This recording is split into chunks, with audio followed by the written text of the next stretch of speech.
तर ही पुरी बघा बोटाने दाबल्यानंतर पुन्हा फुगून वरती येत आहे।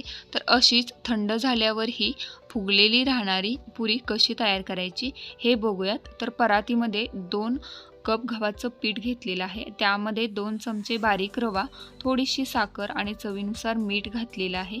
2 चमचे तेलाचं कडकडीत मोहन घालायचं आहे आणि पिठामध्ये व्यवस्थित मिक्स करायचं आहे। साखर घातल्यामुळे पुरीला रंग छान येतो। तर थोडंसं पाणी टाकून आपल्याला घट्ट असा पिठाचा गोळा मळून तयार करायचा आहे। 15 मिनिटांसाठी पीठ भिजवून घ्यायचं आहे आणि नंतर मध्यम जाडीची एकसारखी पुरी लाटून घ्यायची आहे।